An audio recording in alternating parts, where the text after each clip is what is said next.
आप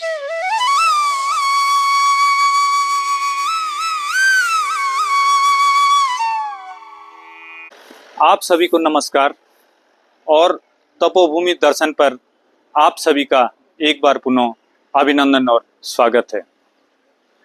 आज आपको अपने चैनल के माध्यम से गुप्तकाशी नगरी की ओर लिए चलते हैं और देखते हैं नई नगर पंचायत गठन एवं भावी संचालन के बारे में स्थानीय जनता क्या विचार रखती है।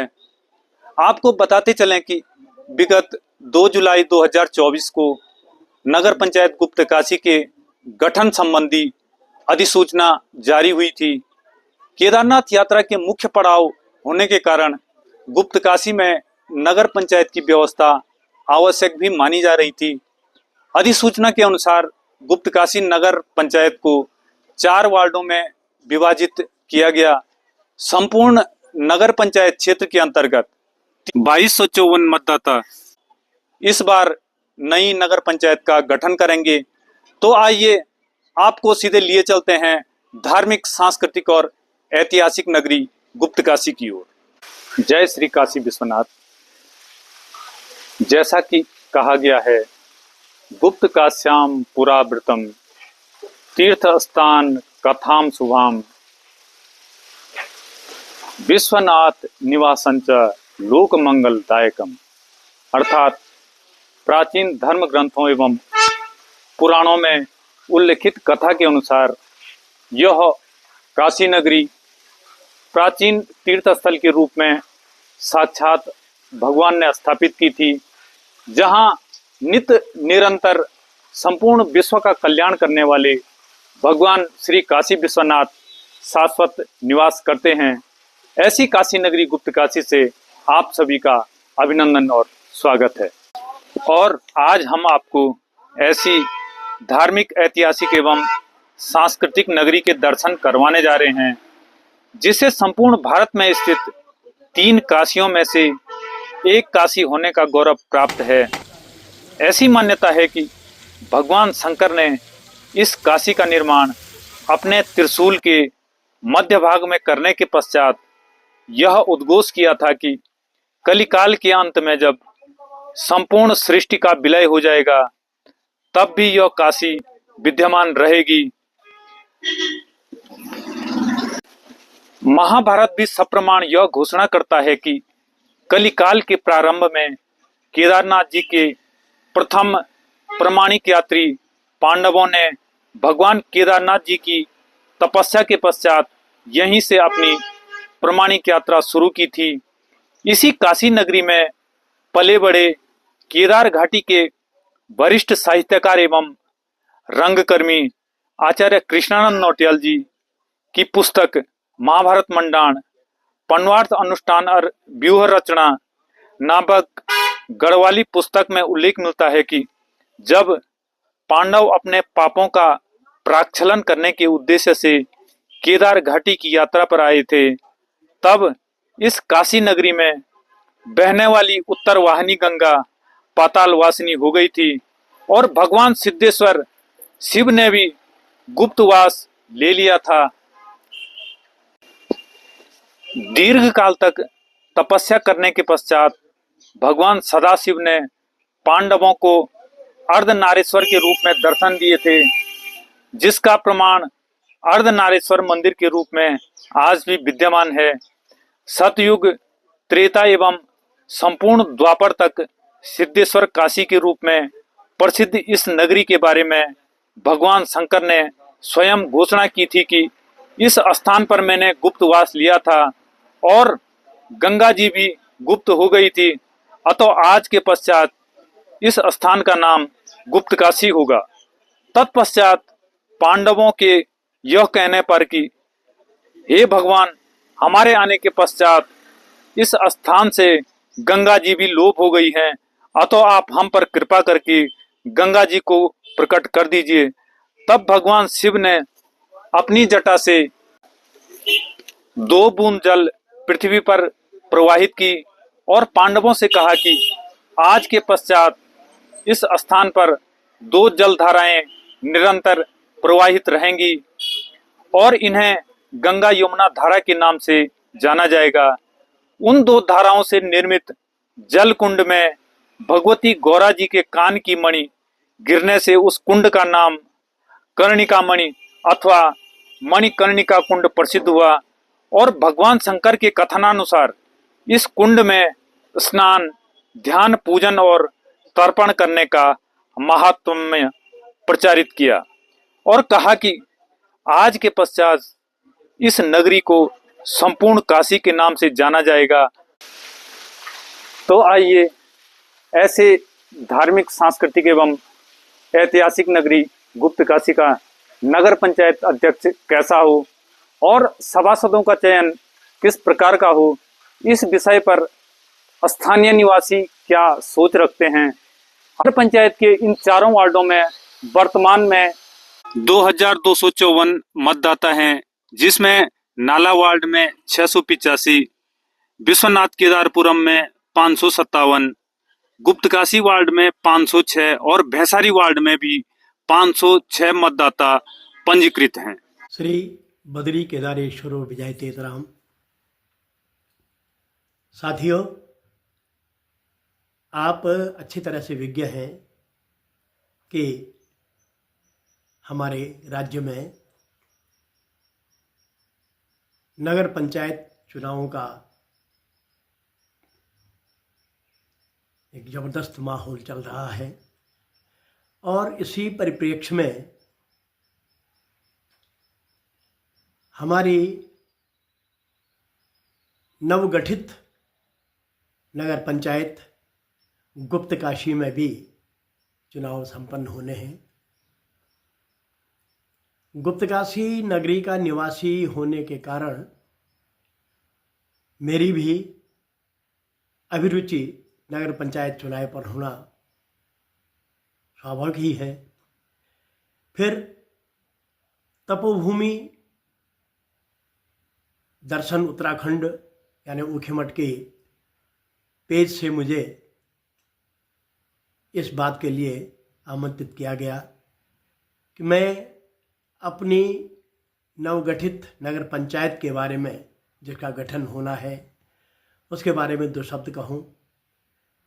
और शब्द भी क्या कि जो नगर पंचायत अध्यक्ष हो और जो उसके पार्षद हों वो किस तरह के हों। मेरा एक ही कहना है कि प्रसिद्ध विद्वान और इस महान राष्ट्र में गुप्त वंश की स्थापना करने वाले आचार्यों के आचार्य गुरुवर चाणक्य जी ने एक श्लोक कहा है कि यथा चतुर्भिः कनकम परीक्षते निघर्षणेर छेदन ताप ताड़ने तथा चतुर्भिः पुरुषम परीक्षते त्यागेन शीलेन गुणेन कर्मणा। अर्थात जिस प्रकार से स्वर्ण यानी सोने की परीक्षा 4 प्रकार से होती है। कैसे?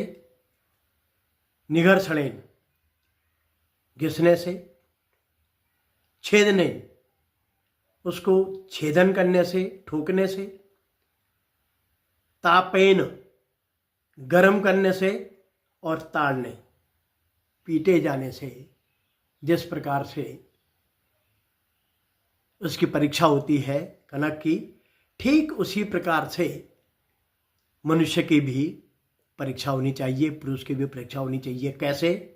त्यागेन, सबसे पहले ये देखना होगा कि उसमें त्याग की भावना निहित है अथवा नहीं।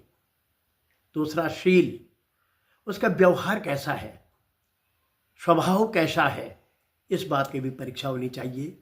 गुणे, उसके गुण कैसे हैं। कल यदि उसे नगर पंचायत अध्यक्ष बना दिया जाता है तो वो क्या अपने गुणों से सामान्य जनता का या अपने जो वोटर्स हैं उनका या जितने भी वार्ड हैं उन सभी वार्डों में निवास करने लोगों का दिल जीत सकता है। और चौथा है कर्मणा। कर्म से भी मनुष्य की परीक्षा होती है। कैसे? आप चुनाव जीत गए और घर में बैठे हुए हैं, मेरी 25 काम है, अभी मुझे खेत में जाना है, अभी मुझे फला जगह जाना है, उससे बेहतर था आप उठते ही नहीं। इसलिए कर्मणा, आपको कर्म से भी सिद्ध करना पड़ेगा कि वास्तव में आप नगर पंचायत के योग्य हैं। मेरी अपनी जो नवगठित पंचायत, नगर पंचायत होने वाली है गुप्तकाशी, उसके सभी निवासियों से निवेदन है कि सब मिलकर एक ऐसा अध्यक्ष चुनिए जो इन 4 चीज़ों पर खड़ा उतरे। त्याग की भावना उसमें हो, उसका जो सारा समय हो नगर के विकास के लिए हो, नगर के उत्थान के लिए हो, और शील, उसका व्यवहार ऐसा हो कि देश विदेश से जो यात्री गुप्तकाशी में आता है, आप जानते हैं कि पांडव काल से ही गुप्तकाशी केदारनाथ यात्रा का प्रमुख पड़ाव रहा है। ऐसे स्थान पर नगर पंचायत जो अध्यक्ष होगा उसे शीलवान होना बहुत जरूरी है, व्यवहार कुशल होना बहुत जरूरी है। वो केरल के आदमी का दिल जीत दे तो विदेशी व्यक्ति जो यहाँ पर आए, यात्री आए, उनका भी दिल जीत सके, और स्थानीय लोगों को भी अपने शील स्वभाव से अपने वश में रखे। गुण, उसके ऐसे गुण हो कि चाहे कोई भी अधिकारी आए उसे लगे कि नगर पंचायत गुप्तकाशी का अध्यक्ष वास्तव में अध्यक्ष है। बड़प्पन न हो, एकदम दब्बूपन भी न हो, स्वाभाविक व्यवहार से वो सभी के साथ आचार व्यवहार करे तो निश्चित रूप से उसके गुणों की परीक्षा भी ये मानी जाएगी। और अंत में जो चौथा गुण आता है वो है कर्मणा। कर्म ऐसा हो, ये मेरा है, ये पराया है, ये छोटा है, ये बड़ा है, इसके बदले का काम करना है, इसके बदले का नहीं करना है, इसने मुझे वोट दिया, इसने मुझे वोट नहीं दिया, इस तरह का कोई भी व्यवहार मन में नहीं रखना होगा। और अपने कार्यों से केवल अपने स्थानीय जनता को ही नहीं, अपने नगर क्षेत्र की जनता को ही नहीं, शासन प्रशासन को भी प्रसन्न करना होगा और सबको साथ लेकर के चलना होगा, क्योंकि संघीय शक्ति कलयुगे, कलयुग में संगठन में ही शक्ति मानी गई है। सर्वे भवन्तु सुखिनः, सर्वे सन्तु निरामयाः, सर्वे भद्राणि पश्यन्तु मा कश्चित् दुःखभाग् भवेत्। सबसे पहले देवादिदेव महादेव को प्रणाम करते हुए यहाँ पर जहाँ तक भगवान काशी विश्वनाथ जी का सवाल है, शंकर, मैं आपको बता दूं, सबसे पहले शेरते प्राणिना यश शिव। शिव किसे कहते हैं? जो प्राणियों का अंतिम विश्राम स्थल होता है उसे शिव कहते हैं। और स्कंद पुराण के अनुसार यहाँ पर बाबा शिव ने पांडवों को देख करके गुप्तवास लिया था और यहाँ पर छुप गए थे, तो इसलिए इसका नाम गुप्त काशी पड़ा। ये मणिकर्णिका जो कुंड है, ये मणिकर्णिका कुंड है, अर्धनारीश्वर जी का मंदिर है, ये काशी विश्वनाथ जी का मंदिर है। जहाँ तक नगर पंचायत का सवाल है तो मैं अपेक्षा रखता हूँ, क्योंकि ये केदारनाथ जाने वाले यात्रियों के लिए मुख्य पड़ाव है और यहाँ पर केदारनाथ जी की डोली भी अधिकांश इस पड़ाव पे आती है, तो मैं अपेक्षा करता हूँ कि यहाँ पर इस क्षेत्र का अधिक से अधिक विकास हो, इस क्षेत्र में इसका बहुत अच्छा धार्मिक प्रचार हो, जो स्कंद पुराण के अनुसार जो मान्यता है उस हिसाब से यहाँ पर बहुत अच्छा जो है प्रचार प्रसार हो, धार्मिक अनुसार, संस्कृति के अनुसार, क्योंकि ये संस्कृति की नगरी भी है। तो मैं चाहता हूँ कि यहाँ पर नगर पंचायत बनने से हम अपेक्षा रखते हैं कि ये केदारनाथ जाने वाले यात्रियों का जो मुख्य पड़ाव है, यहाँ पर अच्छा से अच्छा विकास करके तीर्थ यात्रियों के लिए यहाँ पर अच्छी अच्छी व्यवस्था होनी चाहिए। और मैं इसी आशय के साथ जय श्री केदारनाथ, जय काशी विश्वनाथ। पहले सभी दर्शकों का आभार।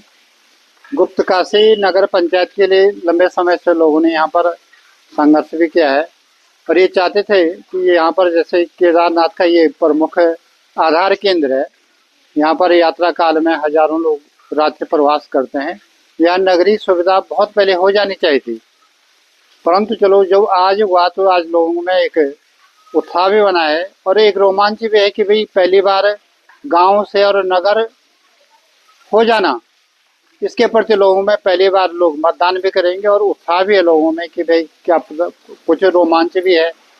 और यहाँ की तो बहुत समस्याएं तो यहाँ पर बहुत सारी हैं।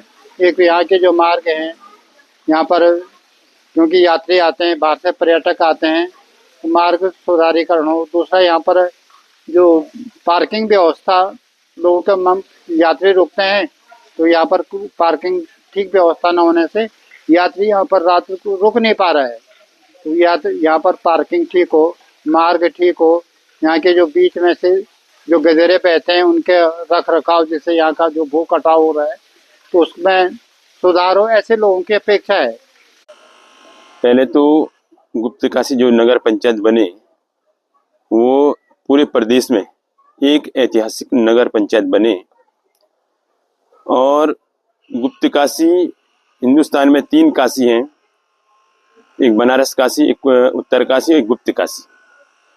और मैं तो ये चाहता हूँ कि इसको छोटा केदार भी कहते हैं और इसको छोटा काशी के नाम से भी इसको विश्व विख्यात किया जा सकता है। और इसमें जो यात्री आते हैं, यात्री भी बहुत ज़्यादा आते हैं और यात्रियों की सुविधा के लिए पार्किंग की व्यवस्था हो, पानी की व्यवस्था हो और मुझे लगता है एक कॉरिडोर जैसे गुप्तकाशी में बने, जिससे कि हर यात्रियों को, हर स्थानीय लोगों को सुविधा हो। हमारी ये उम्मीद है कि ये आदर्श नगर पंचायत बने।